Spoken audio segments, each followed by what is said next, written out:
aparentemente voltou ao normal, né? Sejam bem-vindos, Gilene, Valentim, hoje em mais uma noite aí de reflexões, um tema muito importante aí em virtude... Obrigado, Gilene, pelo feedback, a minha internet deu uma travada. Em virtude do mês, né, o de setembro amarelo, então é importante trabalharmos, abordarmos esses temas sempre, não só em setembro, né, durante todo o ano, todos os estudos na Casa Espírita. E aí, para fazer esse nosso estudo de hoje, eu trouxe aqui o companheiro Anderson Santos, deixa eu trazer ele aqui. Olá, Anderson, seja muito bem-vindo. Obrigado aí por ter aceitado o convite para fazer essa abordagem aí com relação ao suicídio.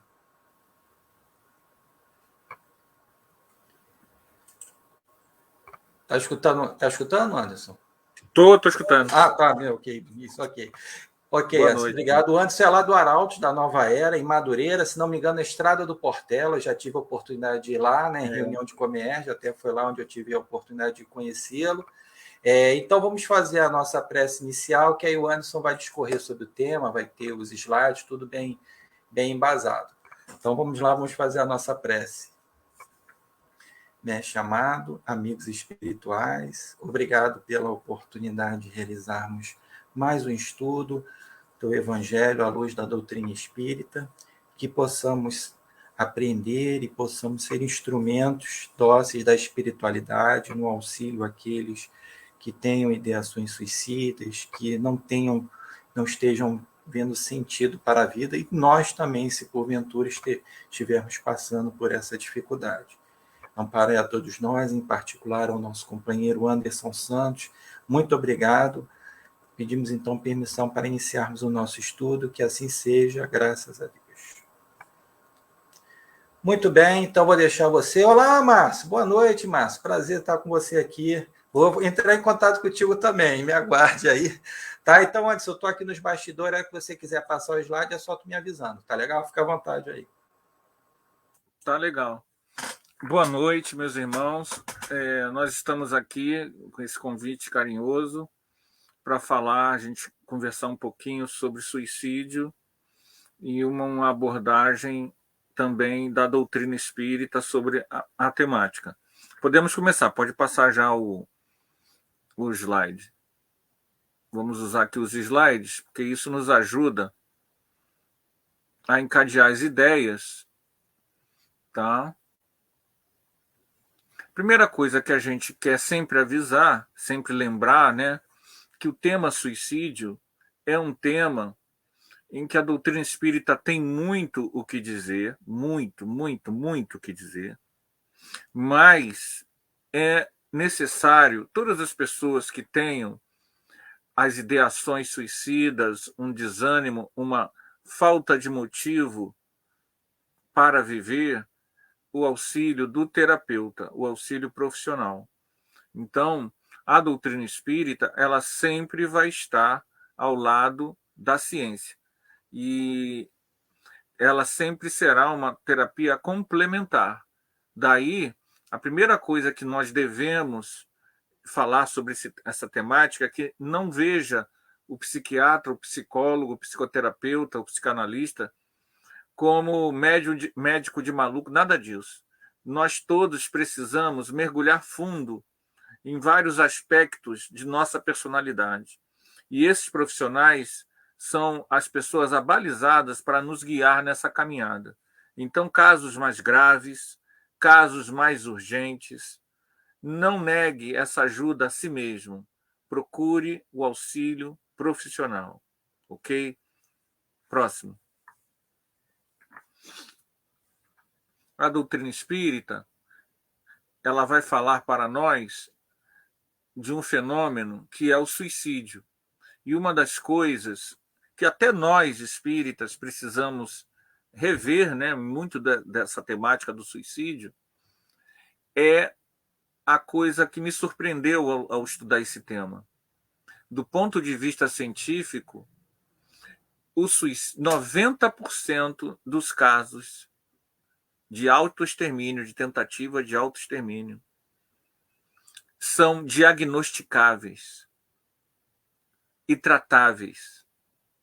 Então, não é mais possível dizer que alguém com esse ímpeto esteja irremediavelmente condenado a cometê-lo.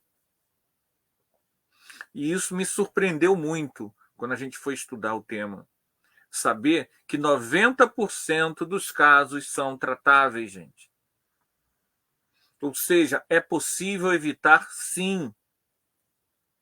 E nós temos, como por amor à vida, sabendo que somos imortais, divulgar isso, difundir isso. Por isso que nós iniciamos esse estudo falando da urgência para casos graves do auxílio terapêutico. Porque é tratável. Não pense que isso que você sente é algo que a pessoa muitas vezes sozinha vai conseguir lidar. Busque um profissional. Há nas universidades públicas e particulares serviço de atendimento psicológico gratuito. Muitas casas espíritas têm profissionais da área da psicologia, atendimento gratuito. Então procure. Tem como resolver esse problema. É um peso que muitas vezes nós passamos por uma série de circunstâncias, mas a grande novidade é que ele passa. Próximo, Humberto.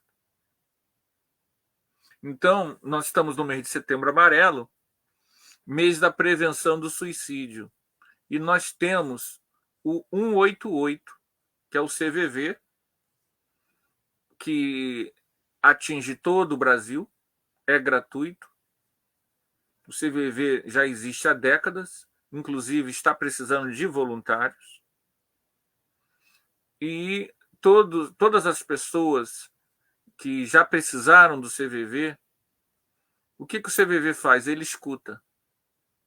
Então, ele não julga, ele não condena, ele não vai pregar nenhuma religião. Ele é um ouvido amigo. Então, diante do sentimento de solidão, de abandono, de inutilidade, diz que é um 88. Dá essa chance a si mesmo. Então, diz que um 88 é de graça. As pessoas que estão lá lhe amam, vão lhe dar todo o carinho e todo o amparo. Não se sinta só. Ou, se você se sente só, busque ajuda. 188, CVV. E para nós, sempre vale. Nós vimos essa semana, no programa do Papo das 9, do André Trigueiro, ele nos falando que há necessidade, eles estão precisando, CVV, de voluntários. Para nós, companheiros, há o curso. Então, aqueles que puderem, entrem em contato com o CVV para ver o curso e se tornar um voluntário para ajudar nessa frente. Porque nós vamos ver agora como é que está a situação. Por favor, próximo slide.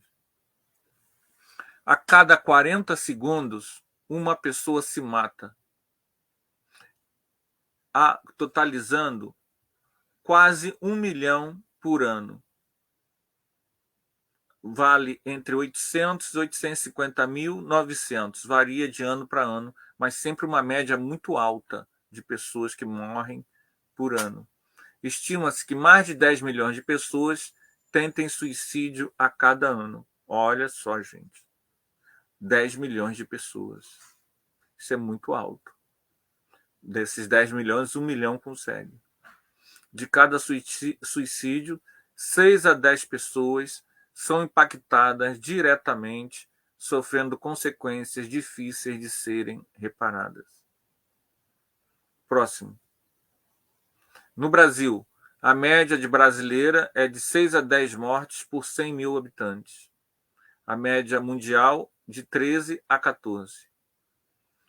No Brasil, a maior porcentagem de suicídios é entre jovens, 15 a 35 anos. A doutrina espírita vai nos dizer o seguinte, lá no Evangelho segundo o Espiritismo, capítulo 5, item 14, a calma e a resignação adquiridas na maneira de considerar a vida terrestre e a confiança no futuro dão ao espírito uma serenidade que é o melhor preservativo contra a loucura e o suicídio. A calma e a resignação adquiridas com o conhecimento refletido. Nós tivemos, no ano que passou, 2020, soubemos de um caso de um jovem espírita que se suicidou em outro estado. Então, nós não estamos imunes às ideações suicidas. Por quê? Porque o conhecimento espírita exige reflexão íntima. Ele não é um conhecimento para fora, ele é um conhecimento para dentro, para nós. Nós precisamos, ao tomarmos contato com a realidade espiritual, refletirmos, usarmos para a nossa vida. Não adianta a gente pensar que o fato da pessoa ser espírita, que ela está imune completamente dessas ideações. Nós temos que cultivar os valores do amor, para que a gente fique imune. Em conhecimento espírita, a gente vai aprender que fora da caridade não há salvação. E isso quer dizer o quê? Que o que liberta é o amor que a gente vive, e não a crença. Daí a necessidade de que nós, para termos essa visão que Kardec nos diz, nós começarmos a ter, a estudar com seriedade o paradigma espírita, que nos coloca diante da realidade espiritual da vida. Próximo, por favor. Ninguém morre. Nós somos imortais. Jesus disse, repetindo o salvo, vós sois deuses. Ninguém morre. A doutrina espírita vai nos falar da imortalidade. Seus livros vão contar um número imenso de casos. Nós vamos ter a vivência dessa realidade através do contato espiritual, a clarividência, o desdobramento, a clareaudiência, a materialização. O espírita, ao mergulhar fundo, ele percebe, caramba, não é que eu continuo existindo mesmo? Eu estou encarnado neste momento, estive desencarnado antes, no mundo espiritual, renasci aqui na Terra, vou desencarnar, retornarei para o mundo espiritual e continuarei existindo. Haja o que houver, eu continuarei existindo. O motivo para estarmos aqui é que não somos uma parede. Olha para uma parede. Muitas vezes, nós tivemos o contato há muitos anos, nós éramos jovens espíritas, e um jovem nos disse assim uma vez, eu me sinto uma parede. E eu falei, não, você não é uma parede. Ele tinha ideações suicidas, você participa da vida, tudo que uma parede não é o que você é. Deus nos fez, ainda que você não vislumbre um grande motivo, ele era uma pessoa muito inteligente e ele não via razão para existir. E eu falei, justamente, a razão de viver é que você não é uma parede. Tudo que uma parede não é, parada, fixa, você vive, você experiencia, a vida passa diante de teus olhos e cada movimento, cada olhar, cada experiência, você acumula vivência, aprendizado, engrandecimento, e isso vai ser para sempre. Deus, ao nos criar, ele nos cria como co-criadores da realidade. Daí a necessidade de nós exercermos essa cocriação com o uso da vontade e da criatividade, colocando objetivos nobres para além dos nossos desejos pessoais umbilicais. É daí, da criatividade amorosa, que a gente começa a ter um estado íntimo de alegria, de libertação, de salvação. Por favor. E nós já vivemos muitas vidas. Essa não é a primeira encarnação. Nós já vivemos muitas vidas. O que nos surpreende muitas vezes é que nós não temos essa noção. A maioria das pessoas que estão encarnadas, elas não têm noção da reencarnação. Enquanto nós, no conhecimento espírita, começamos a vislumbrar o que fomos, desconfiar do que fizemos através das consequências, a refletir a vida a partir dessa visão reencarnacionista, que acaba tirando de nós o peso da culpa e do inferno. A doutrina espírita vai trazer para nós a noção da reencarnação e a lei de progresso. A gente reencarna para crescer. A vida no mundo material não é uma viagem ao prazer, ao berço esplêndido. A vida no mundo material é um desafio de crescimento, onde a cada nova encarnação nós lidamos com dificuldades, dores, perdas, ganhos, os vai e vens que vão trazendo o quê? A maturidade espiritual. Nós, muitas vezes, nos iludimos. Ouvi uma filósofa falar assim: quem disse que a gente deve viver sem o sofrimento? O sofrimento, a frustração, o não, faz parte da vida. Existe uma lógica idealizada de que nós não vamos ter nãos. Esse excesso de propaganda, como se a vida fosse um comercial de geladeira ou de Doriana, isso é uma ilusão. A vida física, ela é passageira. Então, nós vamos lidar com perdas e ganhos. Nós vamos lidar com nãos. Nós vamos lidar com pessoas que pensam diferente. Nós vamos lidar com pessoas que não são o ideal de ser humano. Então, nós vamos ter companheiros de casa espírita que não são ideais, pais que não são ideais, trabalhadores, companheiros da vida que não são ideais. Nós somos apenas, vamos lidar com seres humanos como nós. E todo ser humano está em crescimento. Então, os problemas, eles não são punição, eles são desafios. Tudo isso a visão espírita nos alarga. Por favor, Humberto.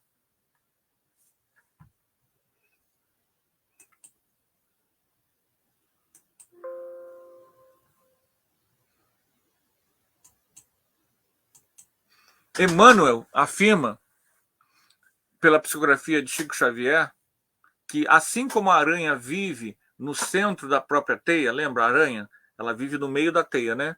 O homem vive submerso nas criações do seu pensamento.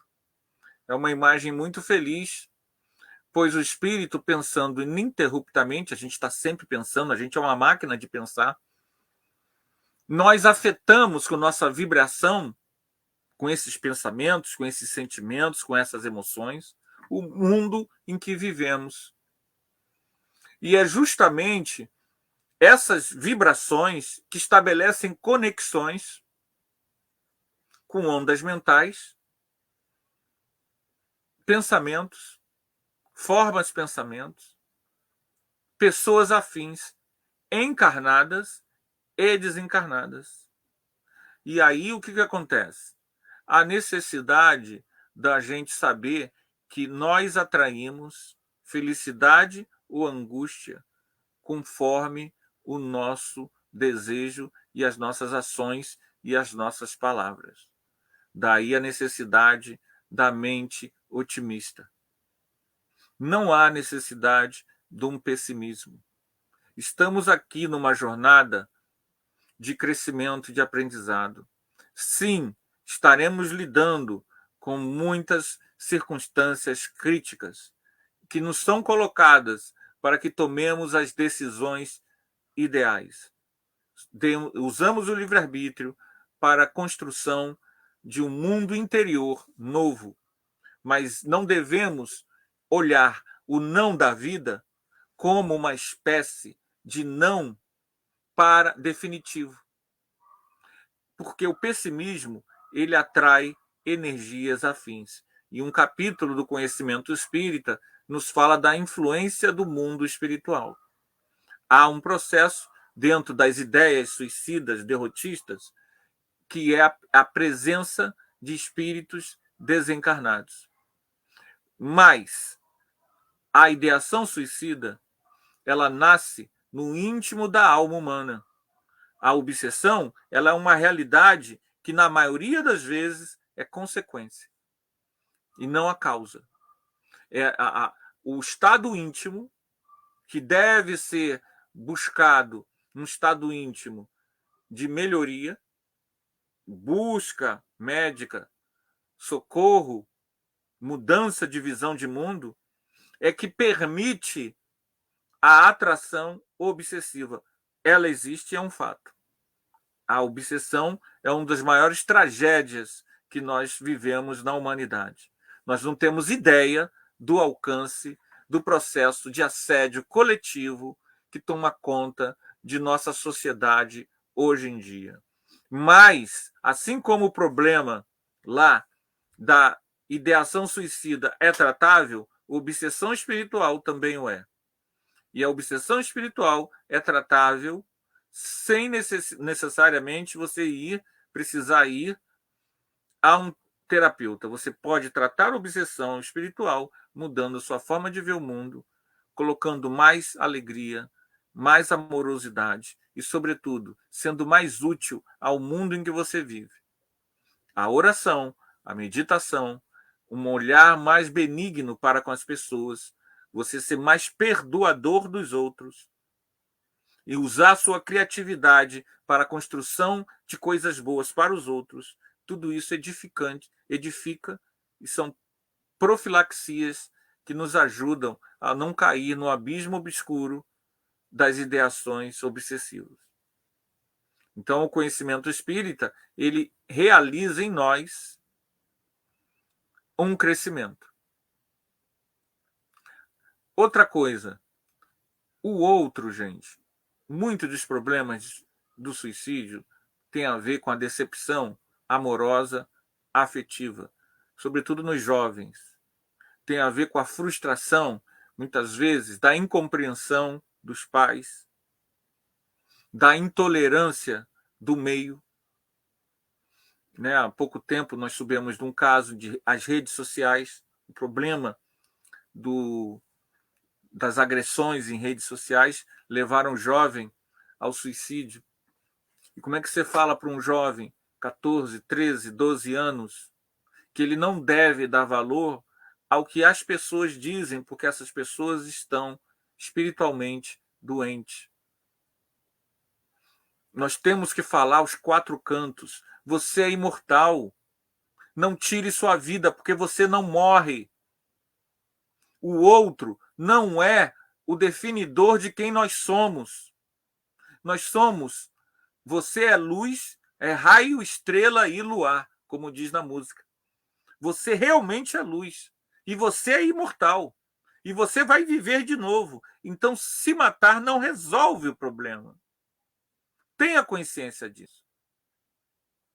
Por favor, próximo.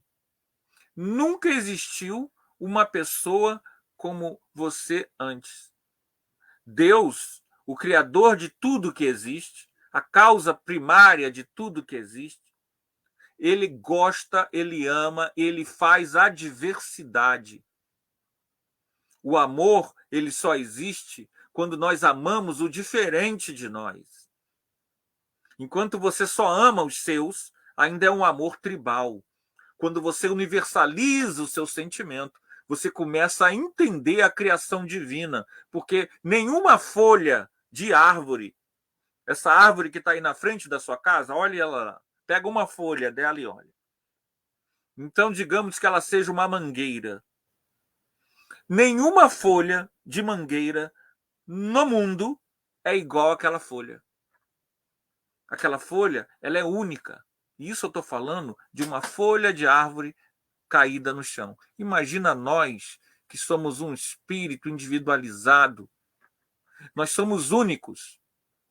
Nossas últimas 100 vidas são nossas. Ninguém teve essas últimas 100 vidas. Nós não temos ideia onde estivemos nas últimas 100 vidas, como não teremos ideia onde estaremos nas próximas 100 encarnações. Mas são experiências nossas que pintam, fazem com que a gente pinte o universo de nossas percepções, de nosso olhar, do ser que nós somos, como únicos. Não existe ninguém neste mundo como você agora. Cada um de nós traz uma riqueza interna irrepetível. Não temos que nos comparar com ninguém. Nós somos luz, nós somos beleza e nós somos o fruto de uma experiência única. O mundo, ele é muitas vezes competidor. Quem sabe mais, quem é mais aquilo, quem recebe mais likes, ou então as pessoas tentam acabar com a pessoa, porque a pessoa é assim, porque a pessoa é assado. Gente, cada um de nós está vivendo a sua própria obra de arte. Não se submeta. Se as pessoas não aceitam como você é, se ame. Deus te criou. E se você é do jeito que é porque Deus, causa primária de tudo, te fez assim. Ninguém pode te condenar, porque você é o que é. Condenar em termos da sua sexualidade, da cor da sua pele, da sua situação financeira. Nós somos uma obra de arte e temos uma contribuição única como espíritos imortais, irrepetíveis. Só nós podemos dar a contribuição a este planeta, porque nós temos essa experiência, essas vivências. Então, cada um de nós é incomparável. Nós somos protagonistas de nossa própria jornada. Olha para os filmes do passado, e você tem lá o ator principal, o protagonista. Ele é o ator principal. Nós somos o ator principal da nossa jornada, que é infinita. Nós não temos nem ideia, mas um dia saberemos. Então, por que ficar preso à opinião alheia que achincalha, que tenta nos humilhar, que tenta nos agredir? Por que ficar preso a erros que nós cometemos? O caminho que a doutrina espírita, diante do erro, errou, repare, não erre mais. É o que Jesus fez quando a mulher estava para ser apedrejada. Jesus diz: atire a primeira pedra quem estiver sem pecado. E quando as pessoas vão embora, Jesus pergunta a ela: alguém te condena? Nem eu. Vá e não peques mais. Quem segue o Cristo, já tem para a sua vida como lidar com o erro alheio. Por favor, Humberto, próximo. Diante da forte dor emocional, não faça nada. Gente, a emoção é um conselheiro horrível. A ideação, ela começa quando nós estamos presos à forte emoção. Se você está afetado, angustiado, contrariado, decepcionado, ofendido, se você está com forte carga emocional, se houve uma decepção, se você descobriu que te enganaram, que te manipularam, que te agrediram, não faça nada, porque quando estamos presos à forte emoção, não conseguimos ver as coisas como elas são. A emoção, ela impede o raciocínio. Por isso que muitas vezes a pessoa quando ela está muito angustiada, ela não lembra de fazer uma prece. Porque o estado, ou quando ela está muito irritada, ela não lembra de fazer a prece. Esse estado emocional tira da gente a capacidade de discernir. Então, diante de uma dor muito profunda, não escreva nada, não mande recado, não use o Zap, não use rede social, não ligue. Acalme-se, espere, pense, respire. Muitos momentos de tentativas de suicídio podem ser impedidos se nós lembrarmos disso. Por estarmos presos a uma situação de forte tensão emocional, nosso raciocínio não está claro. E isso torna-nos até mesmo presas fáceis de espíritos inferiores que já viveram conosco em outras vidas e que trazem consigo, muitas vezes, ódio de nós por atos que nós cometemos com eles em outras vidas. E já pudemos ver o espírito mais de uma vez, por médiuns diferentes, em épocas diferentes, essa expressão que é muito comum dos espíritos obsessores. Ele é uma presa fácil.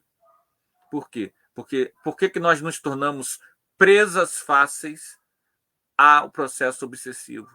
Devido ao alto teor de emoção.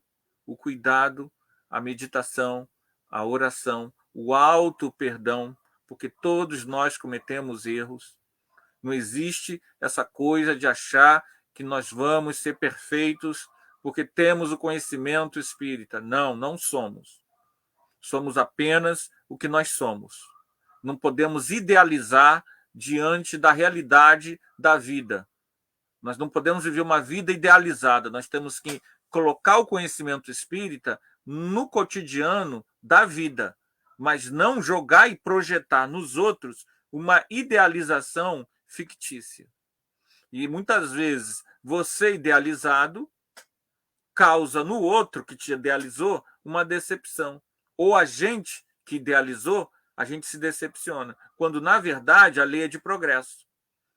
Nem eu, nem você, nem ninguém vai crescer através do elogio. A gente vai crescer através do autoconhecimento e do amor ao próximo. Autoconhecimento, o amor ao próximo. Por que que nós temos...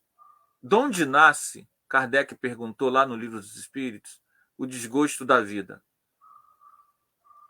Os espíritos responderam: efeito da ociosidade, da falta de fé e também da saciedade.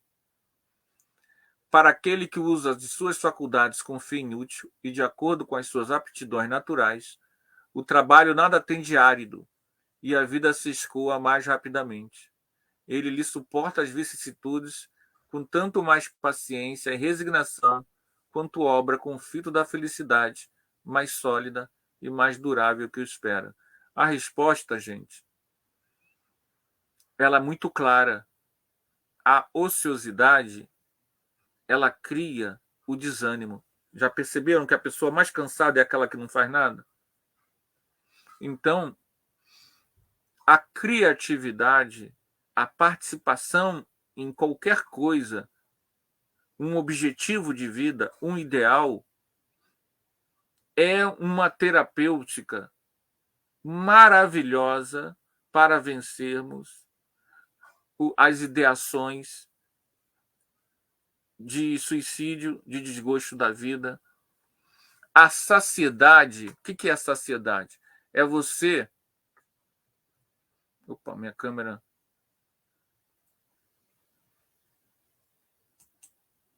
Minha câmera deu um probleminha. Mas eu tô aqui. A saciedade, ela é aquela sensação de que você teve tudo e não resolveu. Então, é aquela história do Buda, né? Que vivia num palácio riquíssimo, opulento, e descobriu que havia pobreza. Então, por mais que a gente nessa vida busca o bem-estar, e isso é normal. Não há nenhum problema, não há nenhum erro em você buscar ter conforto, ter as coisas. Isso não é um erro. Ter um lazer. O espírito precisa do prazer estético, do conforto. No entanto, há um limite claro quando isso se torna o objetivo em si. Quando o prazer e o conforto se tornam o fim em si, há uma tendência da alma a começar a perder o gosto pela vida, a não entender por que ela está aqui, porque ela não está. Nós somos espíritos imortais. Nós somos espíritos imortais criados por Deus. Somos uma essência divina. E Deus é amor. Quando nós não colocamos a criatividade, a criação amorosa para fora, quando nós vivemos presos a um processo egóico, há uma tendência muito grande o processo de ideação suicida começar a surgir, porque a gente não está mexendo com os atributos do espírito, que é a vontade, a criatividade e a irradiação do amor à vida. A gente fica preso ao prazer, que é incapaz de trazer felicidade. E isso acaba trazendo as pessoas que usam crack, essa droga terrível, elas, quando tomam a primeira dose, elas chegam a uma euforia no cérebro, ela mexe com o cérebro, levando a pessoa a uma euforia terrível. Todas as outras doses que a pessoa vai buscar é tentar atingir aquele ápice da primeira dose, que ela nunca vai atingir. E aí ela fica presa neurologicamente à dependência daquilo. É uma busca vazia por algo que não levará ela à saciedade. E isso, muitas vezes, é o que a gente entende e percebe, que é a pessoa está se matando em vida. Por favor, próximo. Desgosto da vida como causa primária do suicídio. Quaisquer que sejam os problemas, os sentimentos, os pensamentos da pessoa suicida, tendem a ser os mesmos em todo mundo. Sentimentos: tristeza, depressão. Pensamentos: eu preferi estar morto. Solidão: eu não posso fazer nada, ninguém me ama, ninguém me entende. Desamparo: eu não aguento mais. Desesperança: eu sou um perdedor, tudo vai dar certo, comigo não vai dar certo, vai dar alguma coisa errada, sou um peso para os outros. Autodesvalorização: os outros vão ser mais felizes sem mim. Vejam bem, gente, como nós falamos, nem sempre a gente vai conseguir desvencilhar dessas ideações sem ajuda terapêutica. Mas é importante que a gente entenda que toda essa menos-valia, ela, quando começa a ficar na nossa mente como uma frase, uma verdade íntima, a gente tem que acender a luz vermelha. Porque são as nossas emoções, tristeza, solidão, desamparo, que estão começando a cristalizar a nossa mente. Antes de nós entrarmos no processo depressivo, que precisará de tratamento médico, nós podemos, antes disso, acender a luz vermelha e começar a rever o mundo. Não é ser amado, é amar. Não é esperar que te deem bom dia, é dar bom dia. Não é esperar receber presente, é dar presente. Não é esperar que lhes sejam úteis, é ser útil às pessoas. O caminho que Jesus nos mostra é de cura. O único cura-tudo que existe é o amor. Quando nós colocamos o movimento do amor para fora de nosso ego, para os outros, nós construímos a base do que nós chamamos de chegar no reino de Deus. Foi isso que os primeiros cristãos encontraram. Chegar ao reino de Deus. Através do quê? Do amor ao próximo. Os primeiros cristãos construíram o quê? As casas do caminho. Então saíram de si e foram ao outro. Uma das melhores formas, a terapia que o conhecimento espírita nos traz é: esqueça o seu egão, esqueça ter razão, vamos acolher o irmão, vamos sair, vamos servir, vamos sair de nós, vamos criar coisas. Pode ser uma música, pode ser uma poesia, pode ser um texto, pode ser uma obra, pode ser um livro, pode ser uma palestra, pode ser um vídeo. Vamos criar coisas para ajudar as pessoas a sorrirem, a amarem, a crescerem, a cuidarem da sua saúde. Quando nós saímos de nós e vamos olhar os outros, vamos ensinar a orar, ensinar a escrever, ensinar a falar, você se torna motivado. É uma autoalimentação. É o segredinho do amor ao próximo. Te liberta. Por favor, próximo. O estado de egoísmo está em contradição com a natureza humana e é demasiado penoso a sua duração. O egoísmo não é um fator que auxilia no processo do suicídio. É a causa geradora. Eu sei que às vezes pode parecer duro. É claro que a pessoa que está com a ideação, ela talvez não entenda, ela não tem condições de entender isso. Mas para nós que ainda não estamos, é importante que a gente trabalhe o nosso egoísmo, porque é justamente o egoísmo que nos isola. O amor nos une. O amor faz você dar bom dia. O amor faz você olhar o lado bom das pessoas. O egoísmo faz a gente reparar no defeito. O egoísmo faz a gente dizer que a pessoa não vale nada. O egoísmo exige do amigo, exige de todo mundo. O egoísmo diz: ninguém é amigo de ninguém. Isso é o egoísmo. E o conhecimento espírita nos diz: ame ao próximo. Vá em direção. Não cobre, doe. Seja você aquele que irradia amor. Porque quando você dá amor, você irradia amor. Então não é cobrar dos outros, é se doar. Eu sei que isso é um paradigma diferente. Por isso que o conhecimento espírita surgiu. O conhecimento espírita surgiu para nos falar que nós somos imortais e que o amor é a finalidade da vida. Quer ser feliz? Todo mundo quer ser feliz. Mas a gente aprendeu, e a gente vive essa realidade, dos amores líquidos, da coisa fugaz, da questão do prazer, que não trará a saciedade íntima, já que nós somos um espírito imortal. Daí a necessidade da gente vencer esse egoísmo que nos tira de um vínculo com as pessoas e com o mundo.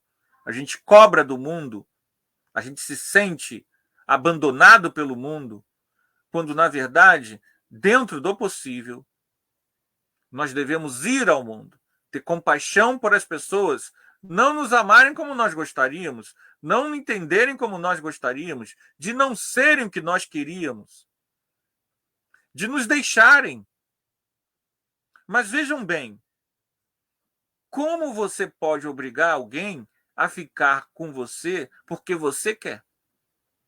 Como você pode obrigar alguém a simplesmente se submeter a seu raciocínio porque você quer? Percebe como o egoísmo ele é tirânico? E é justamente esse egoísmo que quer ter razão sobre o outro, que quer definir como o outro se veste, como o outro ama, como o outro beija, como o outro... É o nosso egão que quer controlar a vida e os outros. E é isso, ao não conseguir, que faz com que a pessoa se torne alheia, que ela vá se...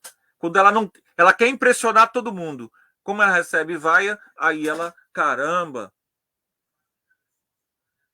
É difícil, é difícil. Mas o conhecimento espírita está aí para nos ajudar. Próximo, Humberto, por favor. Um tema que a doutrina espírita vai falar muito é a questão da condenação ao suicida. Como nós vimos logo no início, 90% dos casos de suicídio são tratáveis. Então, antes de pensar assim, todo suicida vai para o vale dos suicidas, vamos ver o que o Livro dos Espíritos nos diz sobre o assunto. Quais, em geral, no item 957, com relação ao estado de espírito, as consequências do suicídio? Muito diversas são as consequências. Por quê? Porque há agravantes e atenuantes. Não há penas determinadas. Não dá para você dizer que a pessoa vai para vale do suicida. Isso virou uma mania, porque há casos que as pessoas vão para vale do suicida. Existem vales de desencarnados suicidas. Existem no mundo espiritual. São tão horríveis como está lá no livro Memória Suicida. Mas são para casos específicos. Bem específicos. Há penas determinadas e, em todos os casos, correspondem sempre às causas que o produziam. Há, porém, uma consequência. Essa sim, acontece com todos. Acontece com todos. A que o suicida não pode escapar é o desapontamento. Qual desapontamento? Por quê, gente? Porque você descobre, quando chega lá, que não morreu, que não deixou de existir, que você nunca vai deixar de existir. E que você começa a ver com seus próprios olhos que as causas do seu sofrimento era o seu crescimento e não a sua punição. Não era uma punição, no sentido que a gente dá. E aí ele continua. Mas a sorte não é a mesma para todos. Depende das circunstâncias. Alguns espiam a falta imediatamente, outros em nova existência, que será pior do que aquela cujo curso interromperam. Vamos falar do Memórias de Suicida. Memórias de Suicida não tem jovens. Quem leu, lembra disso. Memória de Suicida, não tem nenhum dos casos que está lá, tem jovens. Então, em tudo, gente, tem agravantes e atenuantes. O que mais vai valer é a intenção.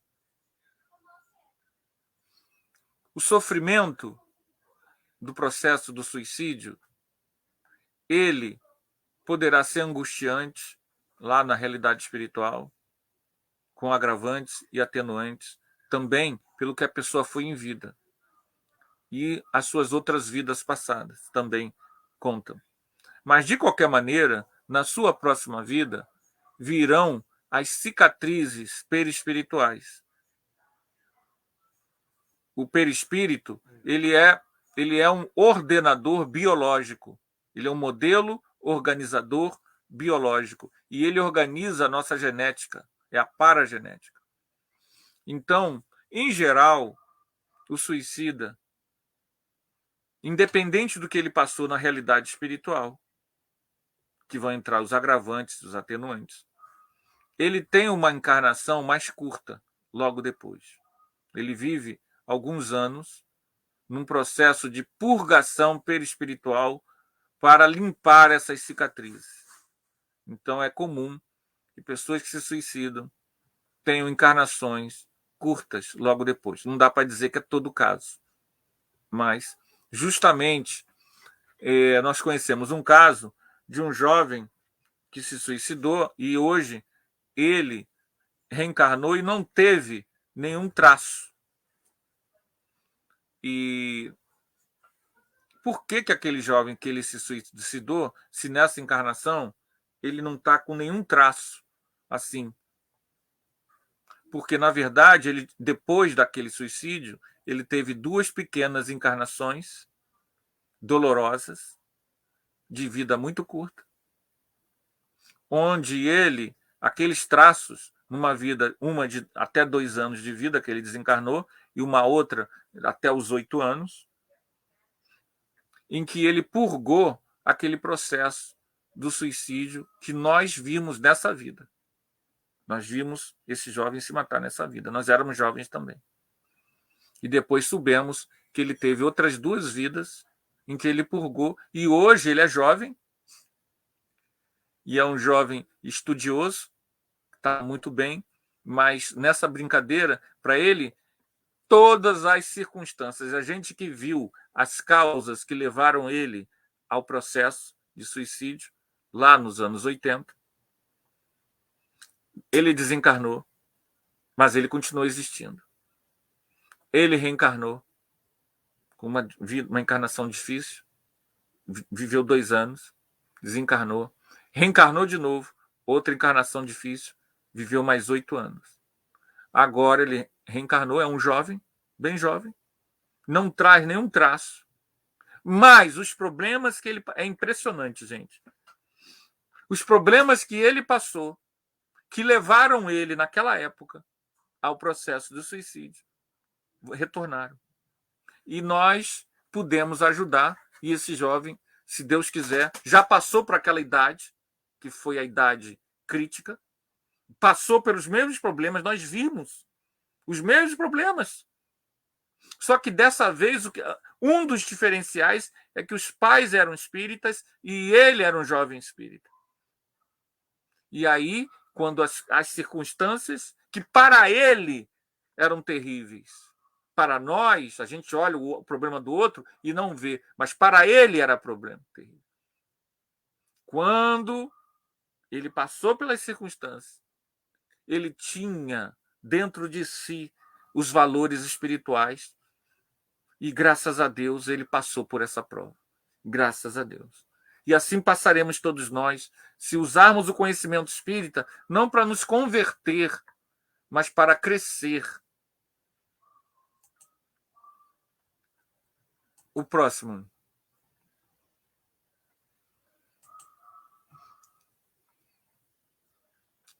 Lá no livro Paulo Estevão, nós vamos ter assim: a compreensão do Evangelho e da exemplificação do Mestre renovaria as noções de dor e de sofrimento. O necessitado encontraria recurso no próprio esforço e o doente sentiria na enfermidade mais longa um ancoradouro das imperfeições. Ninguém seria mendigo, porque todos teriam luz cristã para o auxílio mútuo. E, por fim, os obstáculos da vida seriam amados como corrigendas benditas do Pai amoroso a filhos inquietos. Um dos maiores problemas do conhecimento do cristianismo é a incapacidade de nós entendermos que o cristão que segue Jesus, o cristão verdadeiro que segue o conhecimento que Jesus trouxe, ele não busca a dor. Ele não busca a dor. Jesus é um pedagogo. Jesus é um terapeuta. Jesus traz a solução. E muito do que ele trouxe se perdeu. Porque a solução é quando você entende que a vida aqui é uma passagem, que você é um espírito imortal e que as vivências são aprendizado para você exercitar o amor, para você exercitar os valores espirituais do espírito imortal que tu é. Deixa a tua luz, tu, espírito imortal, herdeiro do universo, deixa que a tua luz se irradie. Deixe a sua luz brilhar. A doutrina espírita vai trazer para nós essa visão do cristianismo, do Cristo, de que nós somos imortais e a felicidade não é a saciedade das coisas materiais, mas é um estado íntimo. Humberto, vou pedir para você passar 2 slides. Pode passar. O outro. Isso, esse aí. Nós precisamos usar terapêuticas, profilaxias, caminhada, identificar e racionalizar as ideias à luz do conhecimento. Toda ideia equivocada, o que não vale a pena, não presta. Se é uma ideia equivocada, coloque veja, combata, coloque amor, coloque perdão. A prece, ela é um contato maravilhoso com o Pai. Deus é a força criadora de tudo que existe. Deus é amor e criou universos sem fim. Através da prece, nós colocamos em sintonia com essa força. A meditação é uma prática que até a medicina hoje em dia recomenda. E se a medicina dos homens já recomenda, a doutrina espírita, que anda com a ciência, também a recomenda. Os benefícios da meditação estão aí sendo comprovados. Livros de medicina já falam. E a meditação ajuda a você centrar o seu pensamento. Essa dor, gente, seja ela qual for, essa insatisfação, ela vai passar. Quando nós fazemos a tarefa do bem, quando nós servimos ao próximo, nós nos realizamos como indivíduos. Uma coisa que aqueles que perderam pessoas, que se suicidaram, não os condene. Ore por eles. É o momento que eles mais precisam de oração. E façam como o Divaldo Pereira Franco fez. Realize tarefas no bem, colocando para essa pessoa que se suicidou como patrono dessas ações. Para aquele que se suicidou. E, por fim, a Casa Espírita, para a gente terminar a nossa palestra, a Casa Espírita tem o passe magnético e também a terapia desobsessiva, que são terapias complementares às ideias do suicídio. Então, gente, o nosso tempo acabou, o tema é vasto, é amplo, nós tentamos condensar tudo que nós poderíamos falar sobre o tema, mas cabe vocês estudarem, assistirem até oradores mais brilhantes e mais claros. Tá? A gente tentou fazer um pupurri de conhecimentos sobre o tema, e agradecemos a Humberto, ao pessoal do João Evangelista, lá da Penha, por esse convite, para nós refletirmos sobre esse tema tão importante para nossas vidas. Que Jesus nos ampare, que Jesus nos inspire, que Jesus nos motive a construir uma vida feliz para nós e para todos que vivem conosco. Muito obrigado pela oportunidade, tá bom, gente? Ok, Anderson, nós que agradecemos aí pela palestra, dentro da proposta da doutrina espírita, né, a ideia de consolar, o consolador prometido, nesse tempo de pandemia, muitas pessoas com essas ideações, você, assim como é professor, vemos jovens, né, com essas ideações, realmente é muito preocupante. Gostaríamos de agradecer aqui também a Dilene pela participação, o Valentim, o Márcio, a Andréia Santos, José Jorge, lá de Paraíba do Sul, a Tânia, Vanilce, Silvia, Jardete Maria, Maria Carmen, Marlúcia Araújo, Ginelze Adilton, Paulo, lá, Paulo. Paulo está aí. Paulo está aí, olá, Paulo. Silvia. Paulo muito obrigado a todos. Para quem não pôde pegar desde o início, além da palestra ficar salva aqui no Facebook, também amanhã a gente coloca disponível no nosso canal do YouTube. Lá estão todas as palestras que realizamos até hoje, desde o ano passado, nesse contexto aí de lives. Aí, então, quem desejar depois olhar com calma ou compartilhar com alguém que não tenha Facebook, vai estar também disponível no YouTube. Então, para encerrarmos aí essa noite aí de estudo, vou pedir ao Anderson para fazer a nossa prece de encerramento, por gentileza.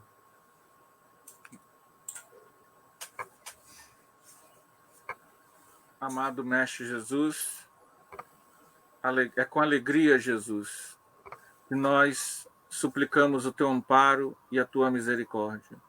Obrigado, Senhor, pela oportunidade do conhecimento espiritual. Que diante, Jesus, da grandiosidade do conhecimento espiritual, da descoberta de sermos imortais, a alegria, Jesus, íntima, que diante de todos os infortúnios e dores, nós sentimos, Senhor, por nos reconhecer como espíritos imortais, Ó Senhor, Rabi da Galileia, te olhamos nos olhos, Senhor, e suplicamos, tem misericórdia, Jesus, de todos nós, porque ainda não correspondemos à altura, Jesus, do conhecimento adquirido. Permita, Senhor, que a tua presença encha nossos lares, nós que estamos de forma virtual, Jesus. Encha nossos lares com tua bênção fraterna. Socorre nossas almas angustiadas, Jesus. Derrama teu espírito no meio de nós. Permita, Jesus, que nossos pensamentos voltados a ti possam receber de ti, Jesus, o passe, a luz, o amparo. Jesus, sabemos que tu estás aqui, porque tu mesmo disseste que quando 2 ou mais estivessem reunidos em teu nome, tu estarias.